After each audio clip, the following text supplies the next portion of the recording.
Okay, I'd like to welcome you all to this morning's e-Memoir session in association with Certa.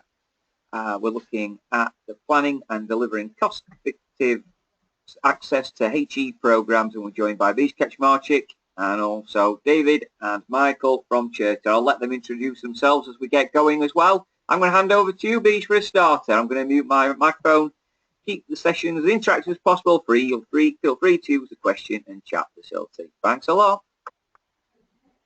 Good morning, everyone. Thanks very much, Manik, for that introduction, and good morning to those of you, particularly to subscribers and other partners. For those who have not met me before, I'm Beej Kaczmarczyk, a director at Learning Curve Group and also e-Memoir, and I'm also joined by David and Michael from Certa. Would you just like to introduce yourselves briefly? Certainly. Thank you, Beej and Merrick. I'm David Stapleton. I'm Head of Access at Certa. Hello there, I'm Michael Bourne. I'm Head of Business Development again at Certa.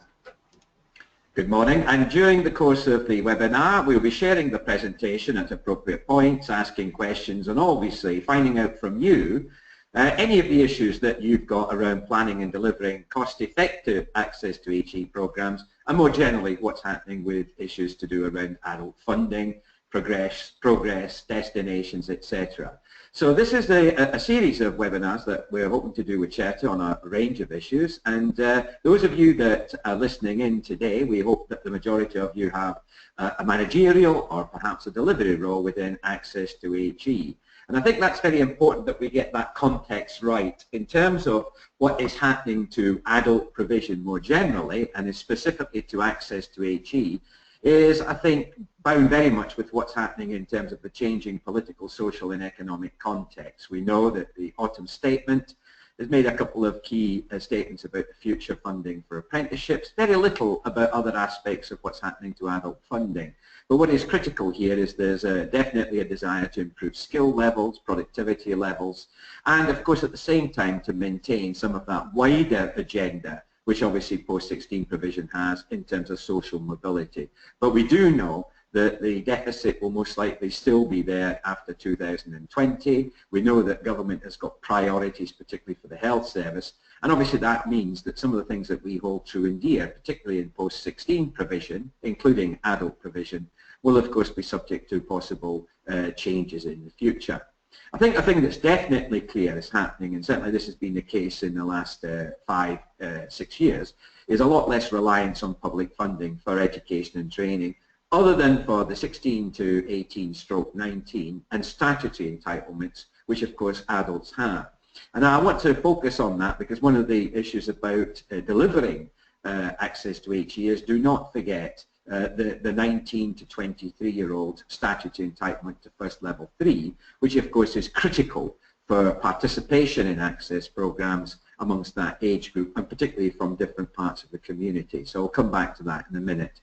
I think the shift of purchasing power to individuals and employers has been a trend that certainly is affecting all of the offer, including access to HE, and in particular here, the extension of advanced learner loans this year to 19 to 23-year-olds, where previously it was for 24 pluses. What does that mean? And I'm sure that one of the questions you're going to be able to answer today is what proportion of your learners this year, that's in 16-17, are actually using a loan to pay their fee for their access provision. And that direction of travel is also, of course, what's happening with the shift to the levy for employers. A feature of perhaps future decisions about access to HE will be the devolution of powers and budgets to local commissioners, whether that be through the local enterprise partnerships or the unitary authorities. And certainly you see that pattern becoming more established after 2018-19 as that devolution agenda progresses. Where does access fit in the availability of all of these qualifications, you may ask, particularly in light of the Sainsbury review of technical and professional education, the split between academic and technical and professional, and the split in technical and professional between the employment-based route, apprenticeships predominantly, and then the classroom-based route that will be delivered predominantly through colleges, training providers, local authorities. And I think when you're looking at planning your access provision, particularly for next year, for 17-18, your curriculum offer must reflect and anticipate these changes. So, for example, where is the emphasis going to be? Is it going to be more, for example, of the adult funding moved over to loans? What's going to happen in terms of the Brexit and the implications it has for public funding? And obviously what's going to happen in terms of the responses that different parts of the community will make to different pressures that they're having in terms of earnings, in terms of well-being, etc. So with that in mind, let's have a look at some of the data that I think is critical to hold on to. You know, for many years, and I obviously remember I taught on access to HE programs way back in the 80s and 90s, as well as managed them, as well as obviously inform people about what's happening in terms of access to HE, is to remember that there are still well over 300 providers of access to HE diplomas. Well, the bulk of those are colleges. That in 14-15 we had just under 43,000 registrations, slightly less than we had in the previous year. But I think what is important is that 93% of those who completed the courses were awarded a diploma, and 50% of those diploma students were aged over 25 years old. So there's a niche, there's a type of market there where access to HE is a very strong part of the offer. And I think also to recognise that we're improving participation, particularly with students coming from deprived areas and those students from minority ethnic groups. What is noticeable though is where those access programs are predominantly being, what subjects those access programs are particularly covering. And here you see that just over half of them were in health, public services and care. Just reflecting, David and Michael, on Certa's experience of offering access to HE diplomas, would those national statistics very much echo what's happening to you as one particular awarding body?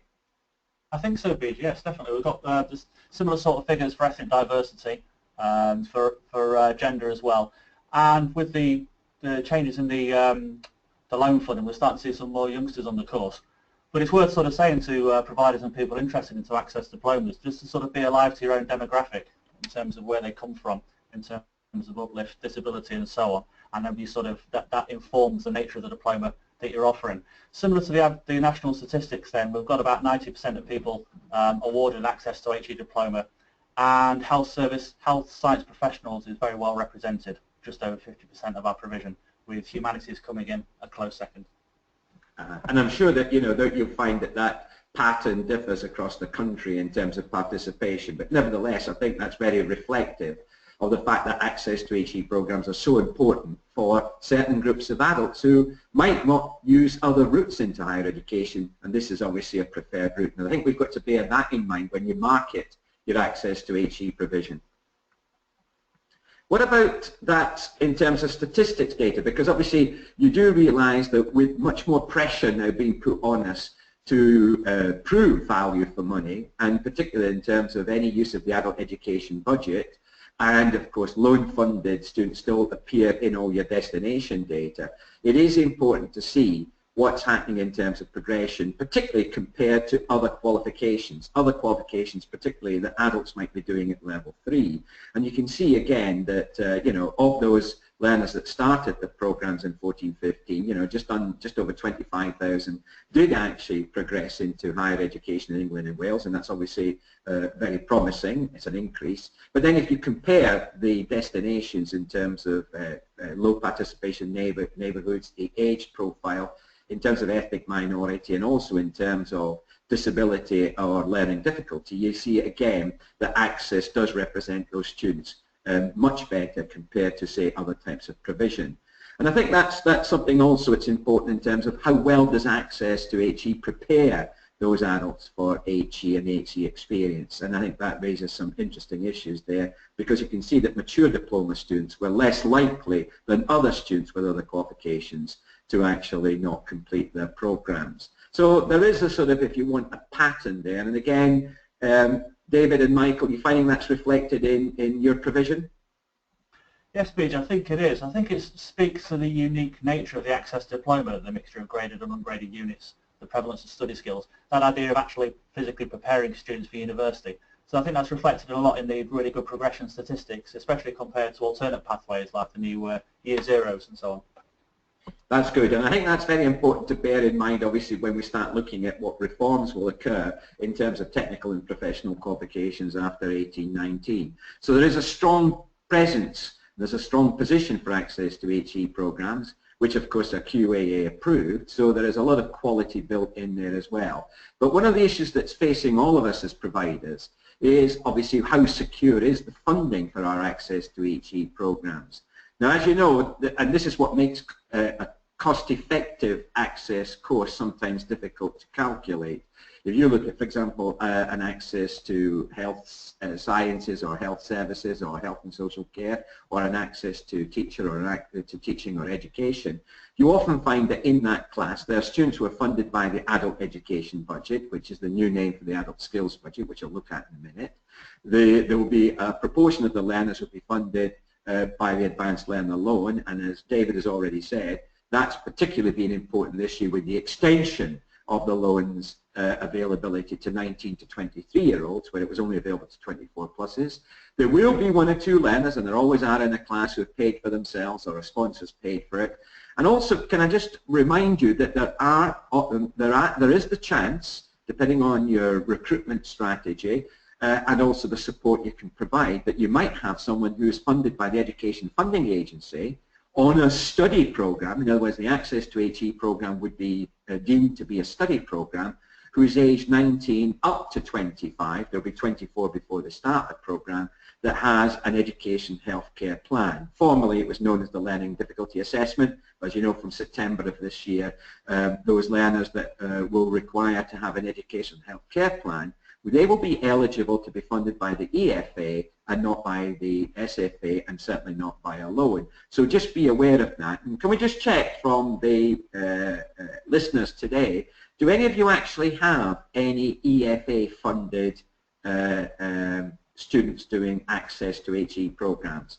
The other group, by the way, you could potentially have a 19-year-old that has just completed or just starts an access program just before the 19th birthday. They were 18 on the 31st of August. I would say that in most cases that would not be a typical situation, since access is much more for those older learners. But nevertheless, we will find there are some 19 to 24-year-olds that have education healthcare plans. From the show of hands, we have only one. There's a couple. There's a couple. No, there's some more. Yeah. There's a couple. Philip, you've got two 19-year-olds there as well. There's quite a few no's, but there is some yeses. Yeah, absolutely. That's quite interesting. And that's a pattern, obviously, that we've got to look at, yes, Matt, because obviously, although we're talking predominantly about learners who are funded by the Skills Funding Agency or through loans, nevertheless, if you have a 19 up to 24-year-old with an education healthcare plan and access to HE, they will come under the auspices of a study program when it comes to being, for example, inspected. So therefore there would be expectations that they would have a study program that includes English and maths, tutorial, work experience, for example, or some experience with the world of work, as well as their core learning. And that obviously is quite revealing when you're looking at that situation. So just be aware of it, that there are different sources of funding. And what we're going to look at is those first two, because they are the ones that will often then determine whether, for example, any grouping, say you've got an access to education or access to teaching class, if you've got 18 students in it and half of them are funded by the AB and half are funded by loans, will that 18 be big enough to actually, large enough to ensure that you cover not only the cost of the teaching, but also the cost of the overheads, which in many cases, particularly if you're in a college or a local authority, can be 50% of your costs. So let's have a look at those sources and see how you might look at the ways in which you can actually maximize those sources in terms of understanding what the implications are of each. The adult education budget, formerly known as the adult skills budget, was introduced this year. It includes all that classroom-based adult learning. It now includes community learning, and we know that some of you have been funding activity which is non-accredited, some of it first steps to learning, adult re-engagement, independent living skills. But also it includes that allocation that was previously known as discretionary learner support. It's a single budget that's actually given to you as an amount of cash. The total amount set for this year for the whole of England was £1.5 billion. It's indicative after that, although there are promises that have been made, certainly by the last Chancellor, and that's obviously something that he did, that we'll try, and those will be maintained up until 2020. I've already said that a much greater part of the adult education budget's decisions are being devolved to individuals and employers, but nevertheless we're still looking at that element that's predominantly given to you as a grant. It's going to be, I think, subject to increasing amounts of devolution, local commissioners, and obviously one of the issues that raises after 2018-19 is how much priority do those local commissioners put on adult education, and specifically on access to HE, because what they might be saying is, well, in our area, the indications are for employment particularly, that might be increasingly in the STEM subjects, and therefore there would be more decisions to fund, and in this case, fully fund, or certainly significant funding would go in to maybe those STEM type access programs, access to science, technology, engineering, etc., and less into others. And I think that's something you've got to be aware of, that has to be increasingly reflected in your offer. Also, if you have any particular groups of learners that you're trying to activate, the adult education budget can be used as match funding without having to go through a tender or a specific project. In terms of the freedom that you as providers have, and I know from those listening in, some of you have got adult education budget allocations of between £5 and £10 million, is obviously the freedom and flexibility to then deliver a range of programs which, you know, will meet the needs of those adult learners, particularly those adults coming from those communities that have got low levels of participation, or those adults who perhaps have been in some way disadvantaged in terms of the progression in the past. I think what is important is that there are still legal entitlements to the first level 2, as defined by the size of the program, as defined by what is what we call the 16 to 23 offer, and of course the first level 3 for 19 to 23-year-olds, for whom of course access to HE is quite critical. Remember, those entitlements also extend to anyone who's 19 and over doing an English and Maths qualification. So in other words, doing a functional skill or doing a GCSE up to the point where they actually attain an A star to C or a grade 4 to 9. Remember, those entitlements mean that the learner is fully funded. So be aware when you're thinking about your provision next year that you will target those learners in the 19 to 23 age group who have not yet achieved the full level 3, who of course might need their English and Maths to be able to progress to an access to HE program. And that also has implications for maybe some kind of pre-access provision, which we'll look at the end. Those learners who are also unemployed are going to be entitled to those programs, and some of those extend to after 24, but have a look at that in terms of the eligibility of the individual learner. And also you can use your discretion to fully fund any of those learners who might be unemployed, but not necessarily on job seekers or employment support allowances. So in terms of the offer, you can see where in terms of the vocational and general qualifications for which learners are fully funded, that's what the entitlement means. You can see access to HE is an essential part of the 16 to 23 core offer, as well as English and Maths. And obviously the SFA, the Skills Funding Agency, is only responsible for that part of the offer that relates to 19 overs. So can I just check with those of you listening in, you know, what proportion of your access to HE learners this year are being fully funded through the 19 to 23 entitlement? In other words, that they don't have to take a loan because they haven't had or have not used up the first level 3 entitlement in the past. So they might have had a level 2 qualification, GCSEs or whatever, but not actually used up the level 3 entitlement. So as a proportion, if you've got some rough figures for me, we've got one here, which is just under 50%, thank you. We've got some others. Yeah, and of course, yeah. So we've got some figures there that say, again, it's varying. Lower, 35%, we've got some there. About 33%, we've got a lot of you saying are roughly around a third, which was what we'd expect from that normal distribution that we would have had in the past. And don't forget, those learners they're using up their entitlement. They must not, if they have not previously achieved a level, first full level 3, they must not be directed towards a loan.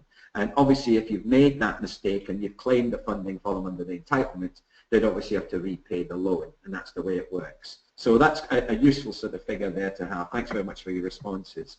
In terms of what is the extended entitlement, just to remind you, you can see that the first full level 3 is fully funded for the 19 to 23-year-olds, and that's where the what do you call it, the Access to HE program comes in.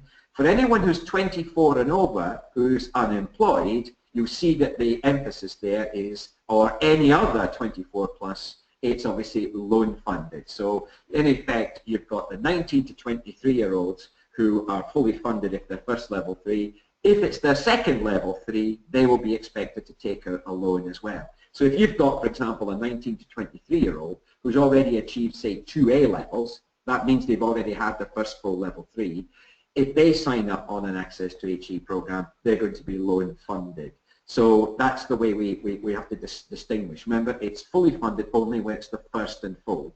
If it's the second use of a level 3 program, then they will be loan funded, as would all your 24 pluses. So just make sure you're very clear about it. And don't forget, English and Maths, up to and including the GCSE A Star to C, is fully funded for all those age groups. And that's critical when you're offering your GCSE English and Maths provision as part of a pre-access program, or if a learner is able to study their Access diploma and maybe one of those GCSEs at the same time, although I would think that would be quite challenging.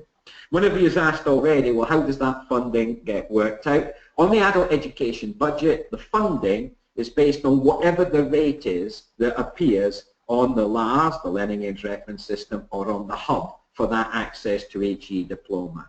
As David already said, we then take account of where the postal code of the learner is, and that uplift for those learners whose postal codes generate an uplift can be anywhere between 8 and 33%. So you could be adding on £1,000 to a learner on an Access program if they come from a deprived postal code, which is there to help you recruit, retain, support that learner through to successful completion. Those of you who are listening in this morning from London and the South East, don't forget you also then get an area cost uplift based on the location of the point of delivery, say a college or a local authority or a training provider, which again can be as high as 20%. So you could have an Access student in central London who comes from a deprived postal code whose 3,000 now becomes 4,000, and that 4,000 could have another 800 added onto it to reflect that area cost. And remember, these rates reflect the cost of delivering an Access to HE diploma of however many hours you give it, 450, 500 hours, whatever hours you give it, to that adult learner to make sure that all the study skills are there, all the essential parts of the program are there that enable them to progress onwards. So any questions about the formula at this point? Any questions about the formula? This is used for Access to HE as part of the adult education budget. I think you're all fairly familiar with it. Because Access to HE is designed as a specific qualification, we don't take account of the credit value as we used to on the old QCF days.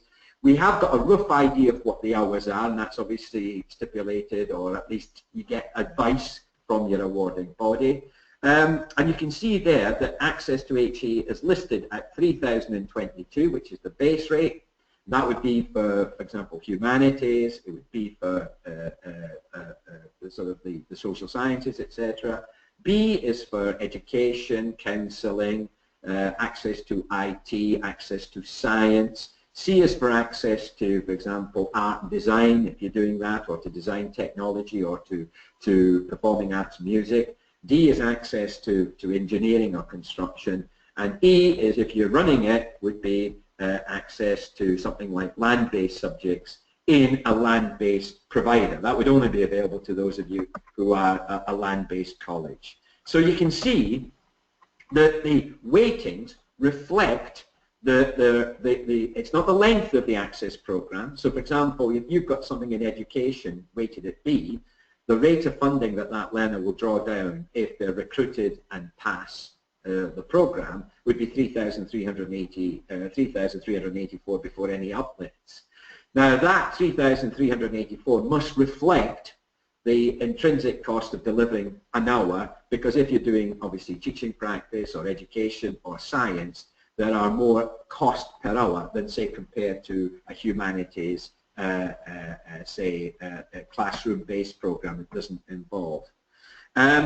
Questions come in, by the way, which is quite useful, because I know that some of you subcontract your access to HE program to, so if you're a prime, if you receive the uplifts, it is expected, and this is obviously part of the negotiation that you make with your prime if you're a subcontractor. It is, of course, it's critical that as much of that is passed down to the provider to ensure that that provider is then able to reflect what they're getting from you, the prime, in their costs. Because if you've got a subcontractor in central London, their costs are as high as the prime. Therefore, you'd expect part of the area cost uplift. If the learner's coming from a disadvantaged background, you'd expect that. So I would certainly say to the questioner that yes, if the prime is receiving those uplifts, I would expect that to be part of the price that we negotiate. And so would obviously people like inspectors, because they would say, well, if those learners have got those intrinsic costs attached to them, as much of that should be passed on. And after all, where's the management fee or the management cost in some of those? So yes, I would argue also, and the same applies to learning support. If an access to HE student is eligible for learning support, I would expect, if not all, a high proportion of that to be passed on to the subcontractor. So you can see there that when we look at the way it's worked, those are the key things, and that's usually the basis also for the loan-funded learner. You can see again that those different costs are reflected in the rate of funding before the uplifts. So for example, how do we earn it? Now this is critical, because when we talk about cost-effective, if you start off with 18 students on an access to, say, education program, it is critical that you understand that for those who are funded by the adult education budget, 80% of the funding is attached to retention. That's called on-program funding. And through the adult education budget, by the way, as part of the allocation to you that comes as grant or as contract if you're a non-grant funded, is that we expect that in the first month you'll get 2 payments to reflect the additional cost of induction, assessment, etc. So that's why you see there's a double earning in that first month. This is notional because it's already paid to you throughout the year. This is just about performance management. And you can see that if you retain the learner to the last month of the programme, you would have earned £2,418. Obviously, if you've got 10 learners in the class and they've all been retained and they're all AAB funded, that would be £24,000 coming in.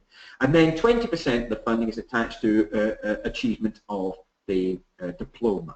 And that £604 you can see is quite critical, is the achievement funding that is this there and then. And obviously if you've got a non-completer, you have to take off a proportion. For example, let's say the learner wasn't retained after month 4, you'd lose month 5, 6 and 7, so that would be £900. You'd also then lose the achievement of £600, so that's a £1,500 loss. So clearly, one of the ways of making sure you've got cost-effective delivery is to minimize non-retention and non-achievement, and that's also a function of all the things that you've got support for in terms of that. Now Shannon's just asked that I go back a slide. Let me do that. And just tell me, Shannon, if it's the right slide I've gone back to. Is it that slide there? Because also that slide has the figures for GCSE English and Maths. You can see that English and Maths, by the way, both English and Math GCSEs, that's English and Maths, are funded at weighting B, that's £811, whereas functional skills are funded at £724 if they're at level 1 and level 2. So I don't know if that's important for you, Shannon. Does that answer your question there in terms of the point you were making? Let's hopefully it has. And what you can see is it's important that you understand that these are rates that in effect are listed. So it doesn't matter how many hours you put in, you could deliver that English and Maths in 90 hours, 120 hours, whatever. I think it was actually the slide before that. I'm just going to check with Sharon. What the slide previous to this one? Yeah, that one. Hang on, bear with me one. Yeah, that's the one. That's the one. I've just mentioned as well to everyone, you will all be receiving a copy of the video recording and the slides. You'll get a copy of the slides as well. So just to let you all know that. Thanks, Beej. Thanks, Aaron. Okay, that's okay. Thanks very much, Sharon. And as I said, that's critical, because then you can start to see that when I took the example of an access student based in central London, where the delivery was in central London, that 3,022 that I flagged up there, that just over 3,000, can be almost 4,800 by the time you add the uplifts. Okay, so good question there. Now what about, so those learners who are in any class who are AED funded, 80% retention, 20% achievement, and obviously you're earning in the first month a double on program payment to reflect those costs. Clearly, when it comes to advanced learner loans learners, which I think in many cases now are almost half, if not more, in some cases to be 2/3 of your learners, then advanced learner loans, when they were first introduced, were to try and first of all get individual learners to invest in their education and training. This idea of shared responsibility. Also, some learners who were previously funded by the adult skills budget, for example, that were over 24, if you go back to that table that I first showed you, they would have had to find, if they were not fully funded, if they weren't using their entitlement, they would have had to find half of the base rate to be able to fund their actual access program. So in other words, those ineligible learners who were older than 23 or had already used up their entitlements would have had to find £1,500, in other words, 50% of that figure that's there, as an upfront payment in terms of the fee. And that would, of course, created a problem for some people in terms of their participation. So when the loan was introduced, originally for over 24s, this was to sort of remove the barrier, because they would be able to take out a loan, which of course 19 to 23s can now do.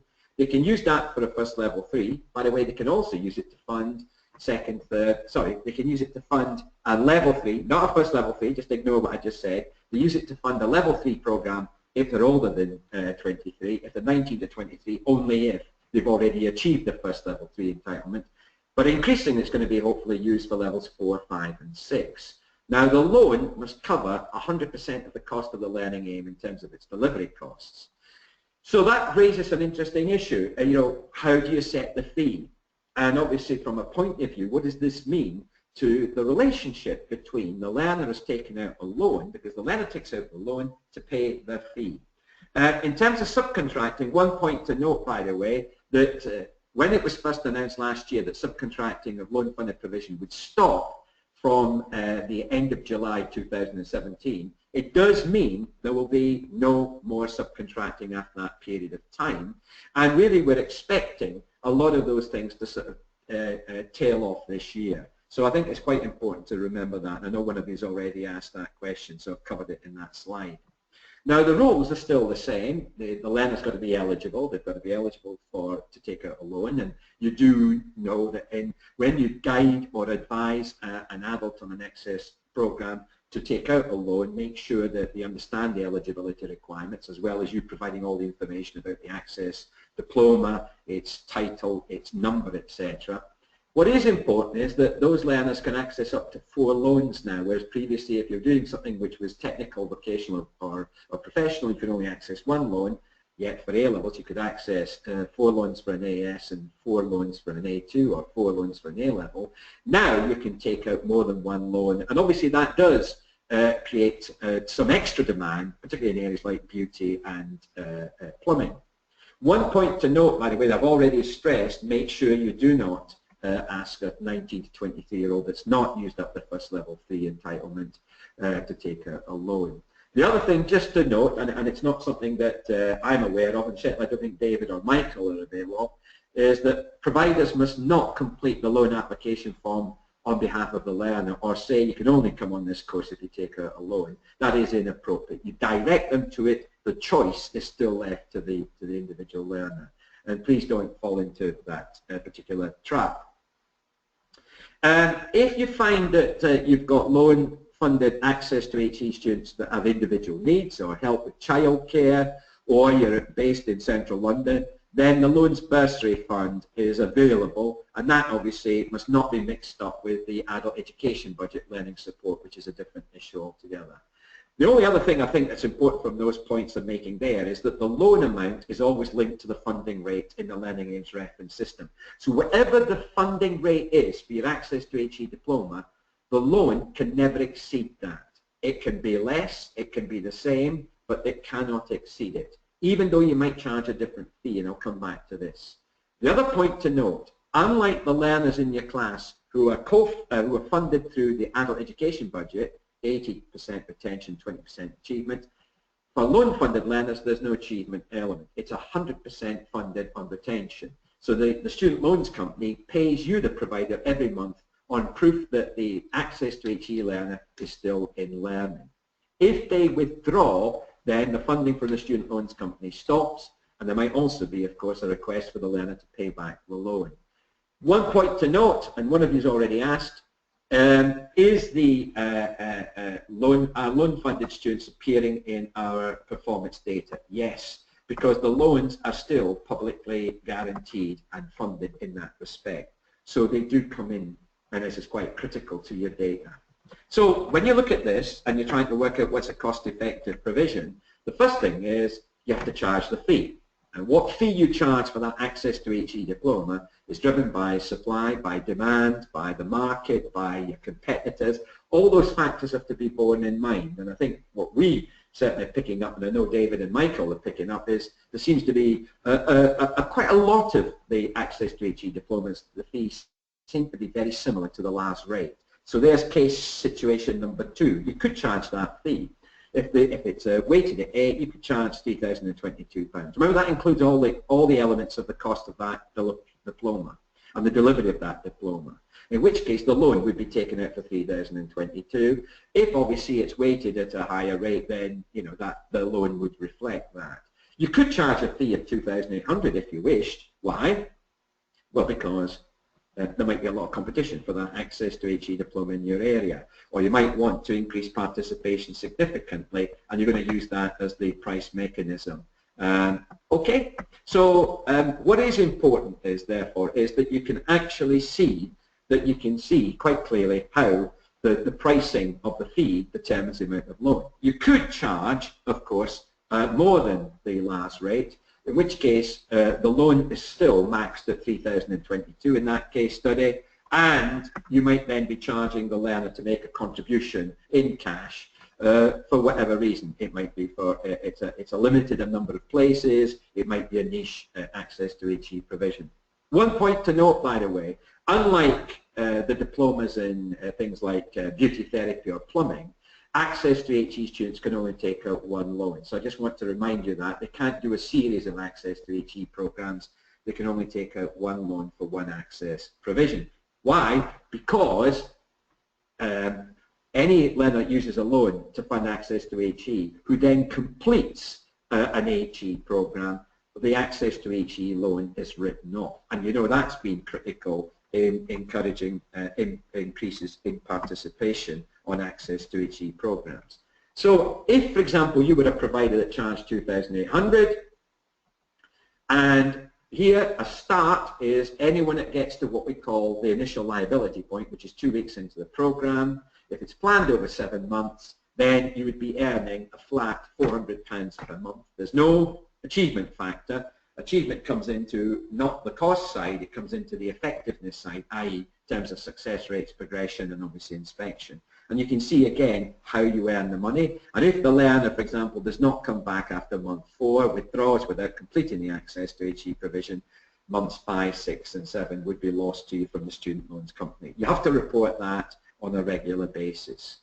I think the reality of loan-funded provision is quite interesting, because loan-funded provision was meant to increase the participation. I mean, last year we had about 90,000 students funded by loans. I think the target was 200,000 nationally in England. So you can see that there's been a high level of uncertainty attached to, for example, the expansion of loans to 19 to 23-year-olds. Now, there can be issues of learner acceptance and availability of information. sometimes that information is not there in the format the learners need. There's also negative perceptions of loans by some groups of learners in some communities. However, they don't appear to have deterred learners who want to continue the learning, and I think this is the critical bit in planning and marketing an effective access to HE program, is that if the learner decides they want to continue learning, that's the first decision they make. So how does access to HE, what needs does it meet? What aspirations does it meet? What can it do for me in terms of benefits, in terms of progression, etc., personal development? And then I'll find a way of funding it, and the loan is one way of funding it. And as we said, access to HE learners don't have to repay the loans if they progress to HE, as well as obviously some learners are not expecting to earn over 21,000 anyway. So the reality of loan-funded provision does raise some key issues. And before I hand over to David here, there are key issues for you in terms of planning a cost-effective access to HE provision. What do you set the fee at? I've already said the sensitivity around the fee, because the loan is taken out to pay the fee. And how do you deliver it? From the demand side, we find that demand for access to HE students means that you have to look at the way that you, the provider, responds in terms of, is there flexible ways of learning my access? Can I do it at weekends? Can I do it in the evening? Can I do it by distance? Can I use blended learning?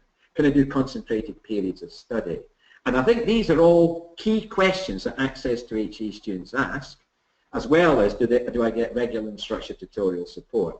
How does this help me to progress into an HE program and prepare me? And what are my chances? And how does that help me in terms of not only getting onto HE, but also in future careers advice? And many other questions that learners may ask before they commit to taking out a loan to fund their access to HE provision.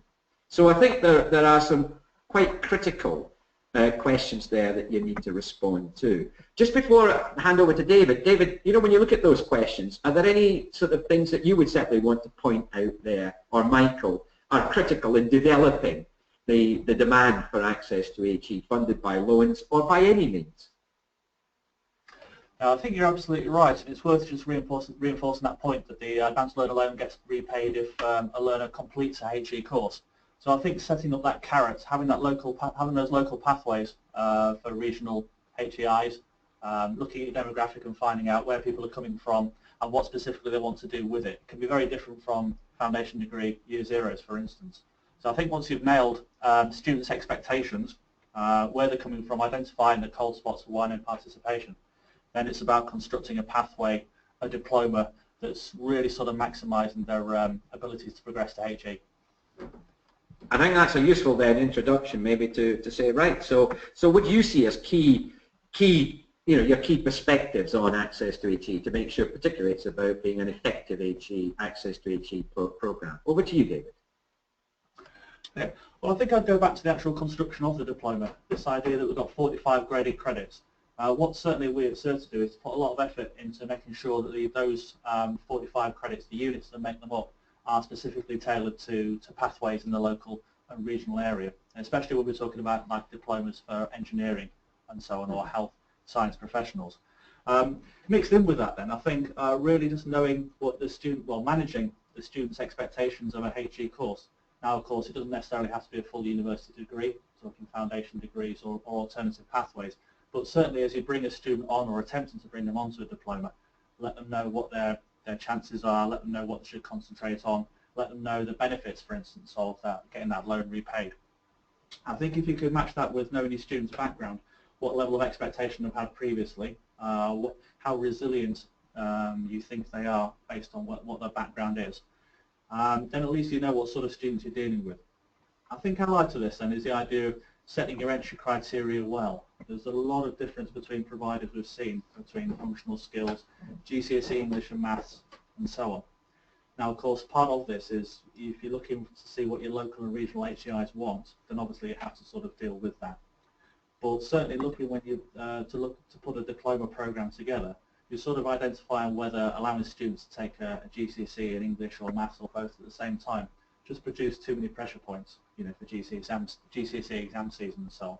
So I think certainly at tutor level, looking at making sure the curriculum reflects that. So you've got a good scaffolding curriculum that avoids any stress points with those sort of GCSEs at the same time. And I think just to finish off then, obviously when students complete the diploma and go on to HE, really importantly you find out where they're going and analyse their destinations, because their success afterwards will of course feed back into how you develop the diploma, how you look at your different modes of delivery. So I think if you could nail all that, certainly in your first year and your first couple of years of a diploma, then what you'll come out with is a rock solid pathway that has resilience itself, that local HEIs and alternative HE providers are really sort of happy with.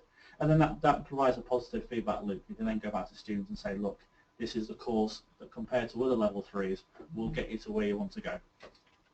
I think that's very useful, David. Thanks for that, and I'll come back to David in a few moments as well. But one of the things that the questions that obviously you've been asking in the meantime is that, and I think we've clarified that to have the access to HE loan written off, they have to complete whatever HE program they then take. It doesn't have to be a full degree, and I think, David, you emphasised that. One other thing to note, and Jackie's asked this question, you know when we said about funding for one course funded by a loan or by the adult education budget, obviously if an individual has to have a leave of absence for whatever it is, health reasons, family reasons, that's taken into account in terms of then coming back to that entitlement. And that's always on an individual personal basis. So there's no firm rule that says the learner cannot, for example, start another course because there's a perfectly good reason for them having dropped out, or should it be better saying, having left the program for those reasons that you then have to make the individual case for. So hopefully that answers the question there, Jackie. Thanks for the question. To bring those two bits together, and thanks very much, David, there, I think one of the things that this brings it all together when you actually make that decision about is this access to HE course, because obviously you will have more than one running in your organisation in most cases. What about the whole of your provision? And I think it's because we've got those, what I call mixed economy of funding sources, you know, different drivers in each, retention achievement for A, B, loan funded, it's 100% retention. And you've got different methods of payment, because there'll still be some learners that might have to pay a proportion of the cost up front if, for example, they're not eligible for a loan, is that you've got to have a clear understanding, well, what does that mean? How does that come into our institution? If it's grant funded, it's part of the total allocation. So we've got to make sure that our access classes have 18 to 20 students in them if we have high levels of non-retention, non-achievement. If, of course, you have high levels of retention achievement, you might be able to sustain a class at around 14, 15 or 16. You must have a planning tool that does it. But what is critical here is you can say, right, if I have potentially £3,000 per learner that completes the programme, and if I've got 16 learners in the class, that's £48,000 potentially of income that's coming into my institution before any of the uplifts. Well, what's it costing? If that programme is costing me £45,000 to deliver, you know, 450 hours at £100 an hour, then obviously you've got a break-even, and not only a break-even, a small surplus. So I think you've also got to understand the costs. What is the direct cost of delivering that access to HE diploma in terms of teaching, tutoring, support, and the overheads in terms of buildings, etc., etc., etc., rents, rates, etc. And what is the contribution rate? Now, I'm a governor of a college, but also where we deliver a large amount of access to HE. And for example, if you look at the way that access programs, which are often spread across different curriculum areas, the expectation is they'll bring somewhere between 45 and 50% contribution rate. So we're looking for them not only to cover the direct cost of teaching and materials, but also to make a significant contribution to overheads. So can I just ask, from those of you listening in, how in your institution is that break-even level of activity on an individual access program planned? Do you use planning tools, spreadsheets, something like ProResource? Are you using, or you might be using EBS or some other system? Do you all have some kind of, just show your hands, those of you using some kind of planning and costing tool that means you've gone beyond the sort of back of a cigarette packet to something that's a little bit more refined, which gives you some sensitivity. So if one more student stays rather than leaves, what is the impact on your funding? If we change our cost base, then obviously that's also critical. So quite a lot of you putting up your hands there. Yeah, quite a lot of you are using, good, good. That's good. So there's a lot of use of these helpful tools.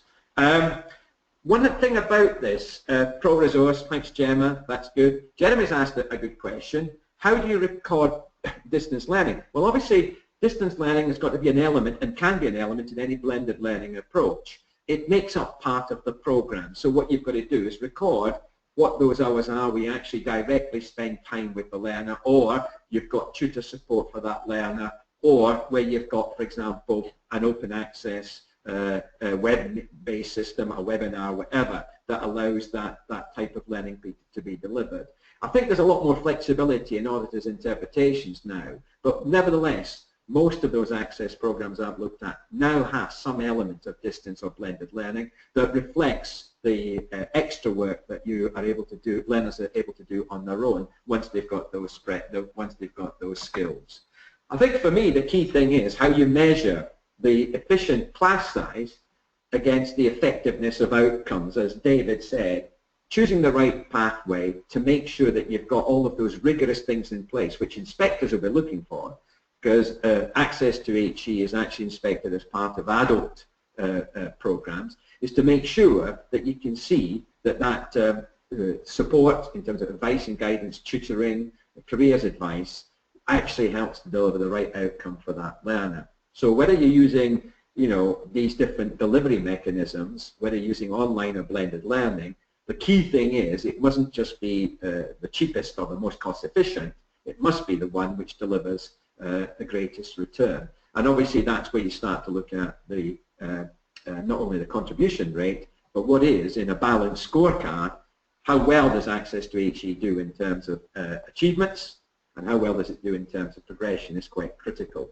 And again, how many of you are using some kind of RAG rating, red, amber, green, for access provision to show you if it's being cost effective? So the RAG rating, the red, amber, green, would not only indicate efficiency in terms of class size, but also effectiveness in terms of outcomes, as David said, and meeting the needs of the local area. So we've got, yeah, again, a good show of hands there. Thank you, Marek. There's quite a lot of people using that sort of balanced scorecard approach, which obviously is critical when people are making choices about access to HE provision in future. So I've mentioned the Common Inspection Framework and how access to HE appears in the adult learning programs. Of course, increasingly, we're not only looking at outcomes, we're not only looking at teaching, learning, assessment, we're also looking at personal development, behaviour and welfare, critical aspect of access to HE in terms of the support we're providing for those learners, and obviously those new performance measures in terms of destinations, progression. English and maths, by the way, is a key performance measure attached now obviously to all adults, as well as to their destinations. David and Michael, would you like to comment on QAA in respect of access to HE as part of the quality assurance? Absolutely. So QAA monitors as an access validating agency. We have a range of criteria that we have to be compliant with. What we've found is that QAA, as you mentioned, are very interested in things like personal development, behaviour and welfare. I think they're well aware that it's not just about outcomes in a raw statistical sense, but that we're actually sort of making sure that the access diplomas, as they're delivered, stay true to the original conception of it, that it's a widening participation exercise and that we're making people fit for university. So it's been interesting working with QAA on the one hand, but realising that providers work within a common inspection framework on the other hand. But we've found we've been successful really in making sure access sort of sits in both of those. That's great. Thanks very much then, David. Thank you. And I think also that links up to sort of, if you want, what's increasingly going to be the localization agenda. And as David says, understanding local pathways, understanding the priorities of your local labour market. Because a lot of access students, remember, they might actually move on to higher education with an HEI in their own area. How does that fit with then what happens when they progress from the HEI? And how does that fit with, for example, the localized priorities in terms of jobs, etc.? And again, local enterprise partnerships and combined authorities might have different priorities. Therefore, you've got to reflect that in your access provision, as well as understanding that plugging into the locality, I think, is going to be very critical. When you start to see those local outcome agreements, they will set out the broad outcomes that they want the system to achieve, and obviously they might then prioritise the funding for those. So, for example, access to STEM subjects, access to education, particularly to training, might be seen as key priorities, as well as David said, access to engineering. Area reviews, by the way, are also part of this process of saying, do we have in our local area clear identification of what the needs of the community are in terms of educational needs as well as in terms of economic needs, and how well is the local college or your college in delivering those, and the key element of that is access to HE. David, to meet people's needs, just this is the range of Certa diplomas that you're offering? It certainly is. This is our most recent range of diplomas that we offer across our whole model. It's worth mentioning that these are fairly sort of wide pathways. So for instance, we have our Health Science Professionals diploma, which accounts for just over 50% of our registrations. But within that, we're finding that students are managing to progress to a wide range of health type degrees or similar HE programs. And that's the same with humanities and social sciences. So we've got very strong and current diplomas, because we just make sure that we've got those pathways in place regionally. We invite HE academics, research current academics on when we're reviewing diplomas, but also they work nationally just to make sure that they're as current as possible. So one of the things we mentioned, well, one of the things we looked at when we designed them was to make sure that they work well with each other. So one of the things you can think about if you're coming onto us fresh and you have more than one of these diplomas is perhaps looking at a hub and spoke model where you deliver study skills in the same class, and then the graded units radiate out with the subject specialists. But certainly all of our diplomas, as Beej mentioned, work with blended and online models. So we're really looking to work with providers to make sure they can sort of differentiate their mode of delivery to try and capture the right type of access students and allow them to progress. Thanks.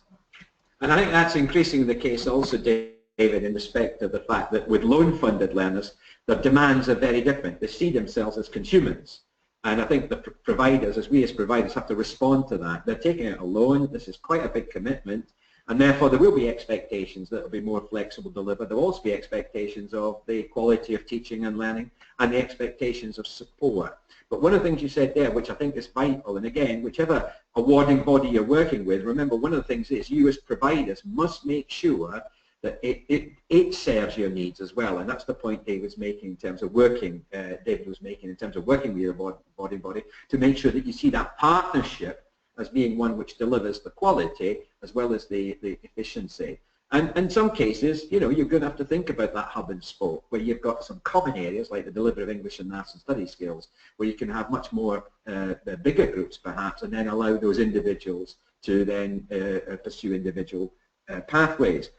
But I think this also raises another interesting issue, and certainly I've seen a slight resurgence more recently in pre-access programs, where maybe the adults are not ready yet to undertake the full program, particularly if that's a commitment for a full year, and the providers have been able to design a pre-access program. Would you like to say a few words about this, David? Hi there, Beej. This is Michael. Yeah, sorry, Michael. Over to you. Yeah, so we basically, as you said, we developed the range of level 2 pre-access qualifications to further support those who are not ready to step in at level 3 as yet. We've got one of the widest range of level 2 progression to further study qualifications as well, which promotes specific progression through to 6 different access to HE pathways. For ourselves, it's the combination of units that provide the opportunity to develop the most relevant program for your learners, and also combining that vocational, personal, and also the academic skills. I suppose one of the new things for this year is, now that the funding is coming in for the pre-access programs, is you've got the capacity now to deliver the level 2 pre-access qualifications alongside GCSE. The various units within the pre-access qualifications are going to provide a degree of formative assessments in English and Maths. And then in addition to that, with the adult education budget funding starting now from just under £2,000 before you look at uplifts, then this could add significant value to your level 2 programs. Yeah. And outside of those 6 generic pathways as well, we've also got the level 2 award certificate and diploma in progression, should you not have any kind of specific vocational aims. I think that's good, Michael. And I think one of the points you've stressed there, which I think again is critical, it's to all of us that are providers of access to HE, is a question we always have to ask, is that have we got something which is a suitable provision for that adult that wants to return to learn and that's seeking some kind of accreditation for what they know and the new things they will know? as a sort of forerunner or as a pathway into an access to HE or another level 3 provision, because sometimes, don't forget, we do these programs and then they move on to another type of level 3 diploma. But nevertheless, it is critical to understand there is a market, what those market needs are, and how well you can meet those needs is a critical function. And clearly, in many cases, those learners will be using up the entitlements they have to English and maths, as well in some cases, depending on the size of the diploma, the first full level 2. So again, it's useful to have that type of provision. And obviously one of the other things is, can I just ask, just from those that are listening in, how many of you are currently running pre-access programs of this sort or something similar that you've obviously designed with the awarding body you're working with, and obviously hopefully with the learners as well. So we've got a couple of responses here. Yeah. Yeah, we've got a fair number of providers that are listening in who are doing pre-access programs. One or two of you know you've stopped doing them. Thanks very much for that. We've got one that's responded, particularly in social and health study.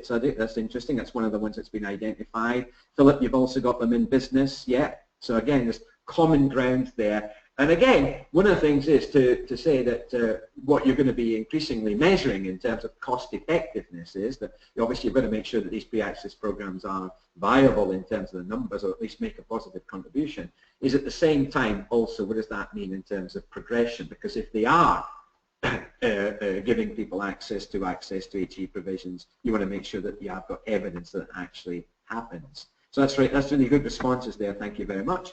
Thanks again, Michael, for that. So I think in summary, you can see that the agenda in terms of access to HE still fills a very important part of the provision for adults. It has a clear niche, it has clear advantages and benefits, particularly in terms of to those learners who come from widening participation groups, maybe who haven't had the same opportunities as other learners.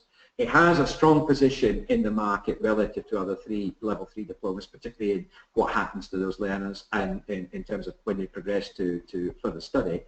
Key thing here is to make sure that you work as a provider with your awarding body to make sure you've got the right pathways and also the right pathways for that local area as we move increasingly to devolution. It's got to be cost efficient, and by the way, if any of you are not using spreadsheets or anything, if you want, we can show you an example. We can send that out as of how to work out what the break even is using just a paper-based example of some calculations, which might be useful.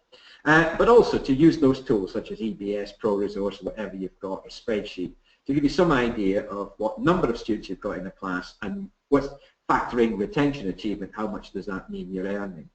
Bringing the costs of access to HE in line with your revenue is critical. Using other ways to deliver it, for example, bringing classes together where it's possible.